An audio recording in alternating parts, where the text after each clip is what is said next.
विधान परिषद निवडणुकीनंतर राष्ट्रवादी शरद पवार पक्षाचे माढा लोकसभेचे खासदार धैर्यशील मोहिते पाटलांनी पत्रकार परिषद घेतली.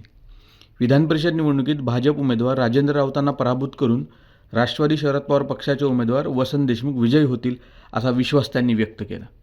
शरद पवारांच्या पक्षाचेही खासदार आमदार फुटतील का असा प्रश्न विचारल्यावर आमच्या पक्षाचे कुणी हलणार नाहीत असंही त्यांनी सांगितलं. विधान परिषदेच्या निवडणुकीसाठी मतदान प्रक्रिया पार पडली. काय आपला विश्वास आहे? काय सांगणार कशा पद्धतीने मतदान प्रक्रिया पार पडली विजयाचा? विधान परिषदेचे इलेक्शन सत्ताधाऱ्यांच्या म्हणण्याप्रमाणे 16 मतापासून सुरुवात झाली आणि निश्चितच आमचे उमेदवार आदरणीय वसंत नाना यांचा 22 तारखेला विजय होणार आहे.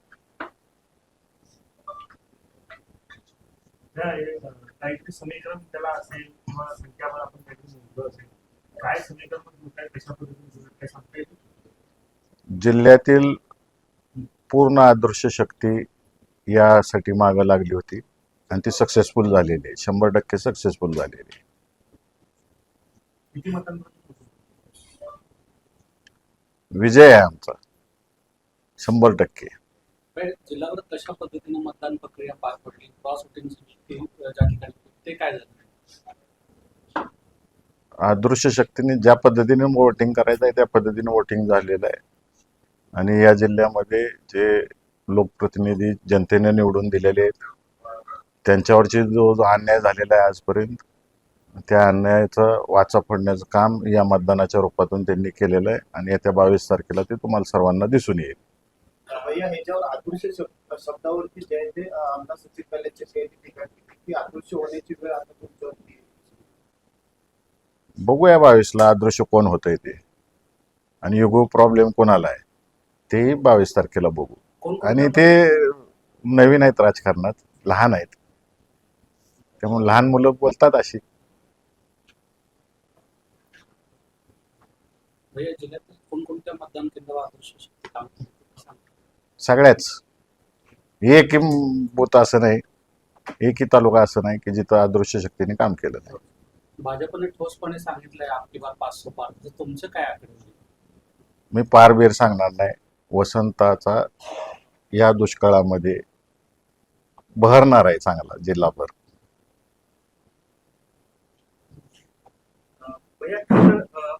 काही अनुचित प्रकार किंवा जसं की काल उमेदवार असं म्हणाले की चैन वोटिंग होण्याची भीती आहे, त्यामुळे ती होऊ नये याची काही उपाययोजना जिल्हाधिकाऱ्यांनी कराव्या तक्रार दिली आणि ते थांबले. प्रकार घडले?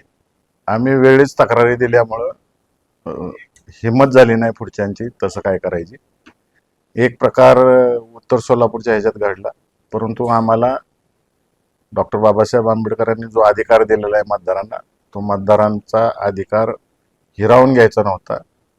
नॉर्थ सोलापूरच्या बूथवरती त्या ठिकाणी गॉगल कॅमेरे असलेले मतदार आले होते, परंतु आम्हाला त्या मतदारांवर अन्याय करायचा नव्हता म्हणून आम्ही कुठलीही तक्रार किंवा केस दाखल केली नाही. परंतु त्यातले गॉगल त्या ठिकाणी निवडणूक अधिकाऱ्यांनी काढायला लावले त्या ठिकाणी आणि ते नष्ट केले. काय काही नमुने आपल्याकडे आहेत गॉगलचे? कशा पद्धतीचा तो गॉगल काय आहे, दाखवू शकतो मी तुम्हाला.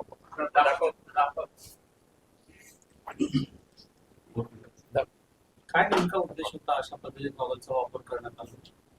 अविश्वास स्वतःच्या मतदारांवरचा. हा गॉगल आहे,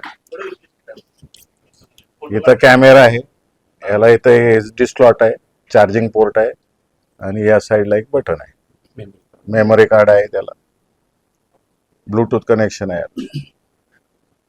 इथं बरोबर सेंटरला कॅमेरा आहे. कशासाठी हे अशा पद्धतीचे गॉगल्स वापरले? काय आपला दाखवायला त्यांना खात्री नव्हती स्वतःच्या मतदारांवरती की ते मतदान करतायत का नाहीत आपल्याला. ते आपण मतदान केलंय हे पुरावा म्हणून ते पुरावा म्हणून पाहिजे होतं त्यांना की तुम्ही आम्हालाच मतदान केलं. हो, कशासाठी सांगितलं ना, मला त्या मतदारावर अन्याय करायचा नाही. आम्हाला विश्वास आहे मतदारांवरती, त्यांची खदखद आम्हाला माहिती आहे, म्हणून आम्ही लेखी तक्रार दिली नाही. आमदार राम सातपुते असे म्हणतायत त्यांच्या विरोधातच आहे. जानकरांची आता कुठंतरी पुढची झाली असं वाटत नाही का? कारण हा निवडणुकीपुरती जानकर तिकडे गेलेले होते आणि आता त्यांनी मोहिते पाटलांच्या विरोधात पण आता बंडच फोपाटलेला आहे. मी पहिल्याच दिवशी सांगितले आमचा घरातला विषय आम्ही घरी संपवू आणि त्याच पद्धतीनं जे कोण बोलतंय वारंवार त्यांना मोहिते पाटील झोपता उठता ते संताजी धनाजीचं कसं होतं मोगलांना ते संताजी धनाजी त्यांचे घोडे हे कायम दिसायचे मालकापाशी दुकान चाललं पाहिजे कोणाच तर त्यामुळे मोहिते पाटलावर बोललं पाहिजे म्हणून काय मंडळी या जिल्ह्यातली कायम मोहिते पाटलांवर बोलतात. पण जानकरांचा युद्ध आहे तो झाला असं नाही. ते आपण आमदार साहेबांना विचारलेलं बरं राहील. राऊतांची विजयाची सभा अकलूजमध्ये होणार का? आमचा वसंताचा भर सगळा झालाय जिल्हाभर आणि कोणाची सभा अकलूजला होणार. ते म्हणतायत की आम्ही सचिनदादा निवडणुकीच्या वेळेस म्हणाले की एका व्यक्तीच्या इगो दुखवण्यामुळे ही निवडणूक लागली. पुन्हा एकदा त्यांनी आज तेच उद्गार बोलत आहे. त्यांचं असं म्हणणं आहे ज्या व्यक्तीच्या इगो दुखवण्यामुळे ही निवडणूक लागली होती त्यांना त्यांच्या इगोचं उत्तर 22 तारखेला मिळेल. माझं मत असं आहे पत्रकार मंडळींना की तुम्ही कोणाच्या इगोमुळे इलेक्शन लागलं हे त्यांनाच विचारा. मतदार सांगतील चांगल्या पद्धतीने तुम्हाला. सत्ताधारी पक्षातले मतदार सांगतील कोणाच्या इगोमुळे इलेक्शन लागलं. साहेब उत्तम जानकरांच्या संदर्भात सारखं एक म्हणत आहे की घरातला प्रश्न आम्ही घरात म्हणतो मात्र तरी बाहेरच्यांना घराच्या बाहेरच्यांना साथ दिली मग कुठंतरी ते घरातून बाहेर पडले तुमच्या. माझे राष्ट्रवादी काँग्रेस पक्षाचे सगळे आमदार हे घरातलेच आहेत. मी सुरुवातीला सांगितलं की मला घरात गप बसून भांडणं मिटवायची सवय आहे. काही भाऊकीला सवय असती घराच्या बाहेर बोलायची ते बोलले असतील. आता सगळे इलेक्शन संपले 22 तारखेनंतर आमचे नेते पवार साहेब बोलवतील सगळ्यांना.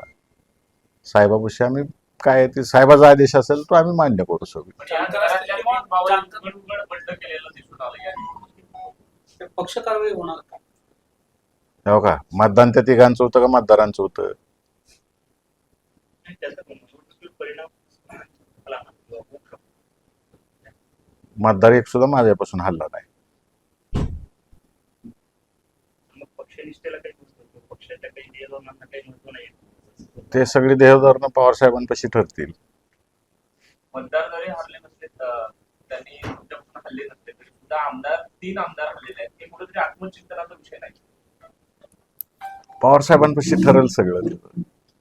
पण भैया या कारणामुळे असं झालं की सोलापूर जिल्हा हा राष्ट्रवादीचा पालिका या 3 आमदाराच्या याच्याने जिल्ह्याचा डीएनए चेंज झाला असं वाटतं. नाही होत. बालेकिल्ला अजून वाढेल आणि स्ट्रॉंगली वाढेल या जिल्ह्यात. जे इतका विश्वास 100% विश्वास आहे मला. पण आपण 1 तास म्हणजे आम्ही 2 तास झालं खाली आहे. 2 तासामध्ये बरेच आकडेवारी केली. आकडेवारीमध्ये एक आकडा तुमचा असा आहे की तुमचा दावा पक्का करू शकतो.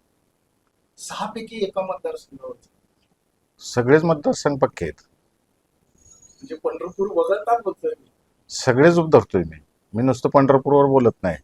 मी माळशिरस बोलतोय, करमाळा बोलतोय, माडा बोलतोय, सांगोला बोलतोय, उत्तर बोलतोय, दक्षिण बोलतोय, अक्कलकोट सुद्धा बोलतोय मी आणि शहर सुद्धा बोलतोय मी आणि उत्तर दक्षिण सुद्धा बोलतोय मी. त्याला इतकं तुम्ही म्हणजे की पवार साहेबांचा वर्ग असा आहे. पवार साहेबांचा जिल्हा पण करत असताना म्हणते पाटील आणि त्यांचं नेतृत्व आणि त्यांच्या सहकार्यानेच हे निवडणूक लागली असं वाटतं. ताकद कमी पडली. अदृश्य ताकद काय आहे ही 22 तारखेला दिसेल. टेंटेटिव्ह आकडा विजयाचा आसपास किंवा विजयी होऊ शकतो असा काही आकडा आपण समजू शकतो. पालकमंत्री सांगतायत आपकी बार 505 तसं आपण किमान काही अंदाज बसवू शकता. मी पहिल्या दिवसापासून आकडा सांगितलेला नाही. मी 16 मतापासून सुरुवात केली. ह्यांनी आमची 16 मतं आहेत म्हणून सांगितले. 16 मतापासून सुरुवात केली. त्यांनीच काल का परवा सांगितलं तुम्हाला आज पुन्हा बोलले की 200 मतापर्यंत आलेत. आम्ही 200 पर्यंत आलोय असं त्यांचं मत आहे. त्यामुळे त्यांची दररोज आकडेवारी चेंज होती. उद्या अजून भेटा त्यांना अजून ते 200चं 250 झालेलं असेल, 250 300 झालेलं असेल असं वाढत जाईल. मी आकडा सांगणार नाही. माझं पक्षाचा उमेदवार हा निवडून आलेला आहे मी एवढंच सांगतो. उमेदवार नाना टेन्शन मध्ये दिसतात मात्र बाजारात. टेन्शन मध्ये कोण आहे कोण घाम पुसतंय. जे टेन्शन आहे त्यांना विचार. त्यांना विचारा ना तुम्ही, आम्हाला काय विचारता? ज्यांना टेन्शन आले त्यांना विचारा. आम्ही बिनधास्त आहे, निवांत आहे. आम्ही निवांत प्रचार केला, वैयक्तिक मतदारांना भेटलो, त्यांच्याकडून त्यांचे प्रश्न समजून घेतले. आम्ही एकाच मतदाराला 4-4 वेळा 5 स्टार हॉटेलमध्ये बोलवून 4-4 तास बसवून मतदारांनी स्वतःच्या पैशाचे 200-250 रुपयाचे चहा पिऊन नंतर फक्त समोसा त्यांना खायला घालून पाठवलं नाही. खरं तर तुम्ही तुमच्या विजयाबद्दल खूप निश्चिती तुम्हाला दिसत आहे. हे 3 आमदार तिकडे गेलेले आहेत. कदाचित ते दाखवण्यासाठी तुम्हीच पाठवलेले होते का? हीच अदृश्य शक्ती. अदृश्य शक्ती 1-2 नाही, भरपूर आहेत. शहरातल्या राजकारणामध्ये अदृश्य शक्तीचा वापर किती जातो शहरात? मताच्या रूपातून तुम्हाला दिसून येईल किती झाला. दाखवलेली मतं सगळी एकत्रित केली. केले. शंकरराव मोहिते पाटील साहेब, विजयसिंह मोहिते पाटील साहेब यांच्यापासून कमवलेली माणसं या जिल्हाभर आहेत. आणि तुम्ही काल माझं स्टेटस पाहिलं असेल सगळ्यांनी. नाही, त्याच्यात पहिले कडवं आहे, ते कडवं नीट ऐका तुम्ही. काय आम्ही ऐकलं नाही का? ही प्रेस झाली, तुम्हाला ऐकवतो मी ती. एकदम काय सोशल मीडियावर आहे ते ऐका. जी माणसं त्यांनी कमवली एवढ्या वर्षामध्ये, त्या सगळ्या अदृश्य शक्तींनी आम्हाला मदत केली. 1997 ला सुद्धा अशीच परिस्थिती होती आणि स्टेटस तुम्ही जे म्हणताय हर हर महादेवचं स्टेटस, त्याच्यावर सचिन कल्याणचे असं म्हणतात की हर हर महादेव आणि जय श्रीराम हे दोन्ही आमचे नारे आहेत आणि महादेव आणि श्रीराम हे दोघेही आमच्यासोबत. त्यांना कळलंच नाही हर हर महादेव आणि जय श्रीराम पण माहीत नाही. ते फक्त मताच्या राजकारणासाठी उपयोग करतील. खऱ्या अर्थानं जय श्रीराम जर कळले आणि हर हर महादेव कळलं तर ती वेगळ्या परिस्थितीत राहतील. आणि मी हर हर महादेवचा नारा एवढ्यासाठी दिला की जी अदृश्य शक्ती काम करत होती. आपण पाहिलं असेल, हर हर महादेवचा सगळ्यात जास्त वापर हा छत्रपती शिवाजी महाराजांनी केलेला आहे. का तर मावळ्यांच्या मध्ये ताकद यावी, धाडस यावं, त्यांचं मनोबल वाढावं. आणि त्या दृष्टिकोनातून आज मतदानाचा दिवस होता. त्याच्या पूर्वसंध्येला ज्या अदृश्य शक्ती या जिल्ह्यामध्ये काम करत होत्या त्यांना एक मला ताकद द्यायची होती, एक मेसेज द्यायचा होता. आणि मी छत्रपतींनी जेव्हा वाक्य वापरलं तेच मी वापरलेलं आहे.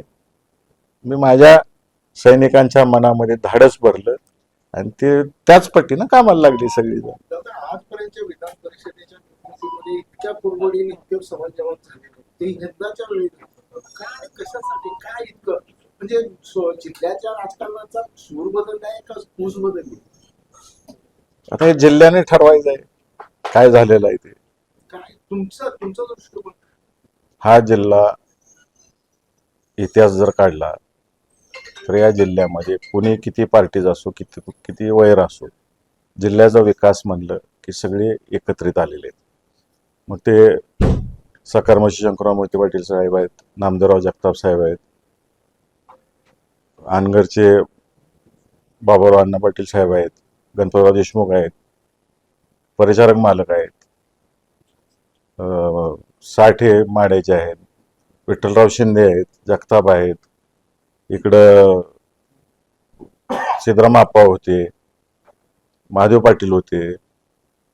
सगळ्यांनीच म्हणजे जुने, मी एकदम 80च्या दशकातली पिढीचं सांगतोय, त्यांनी एक शिस्त घालून दिलेली आहे जिल्ह्याला. आणि या जिल्ह्याला जी शिस्त घालून दिली, सगळ्यांनी कायम इलेक्शन पुरतं राजकारण केलं आणि त्यानंतर सगळ्यांनी एकत्रित आलेले आणि एकत्रित येऊन काम केलेलं आहे. हा जिल्हा विकासासाठी एकत्र येतो कायम. आणि जर कोणी अन्याय करायला लागलं तर त्याचं दाखवून सुद्धा दिलेलं आहे. मग ते तुम्ही म्हणता विधान परिषदेचा आता 2 वेळा झालेला आहे की कमी संख्येचा माणूस बहुसंख्येला पाडून निवडून आलेला आहे. आता हॅट्रिकची वेळ आहे ती आणि ती हॅट्रिक होणार आहे. आणि या जिल्ह्याला विशेषतः सहकाराची सोय आहे. आणि सहकाराचं एक वाक्य आहे, काय आहे? विनासहकार नाही उद्धार.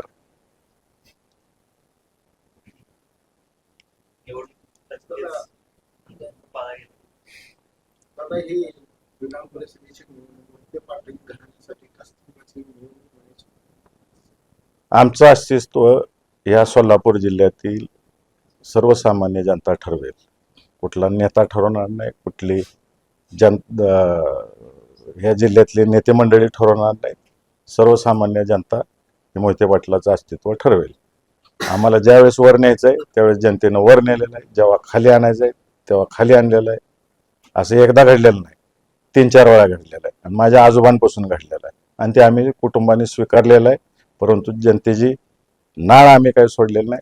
आमचं एकच आहे, जीवात जीवमान असेपर्यंत आम्ही काम करत राहू.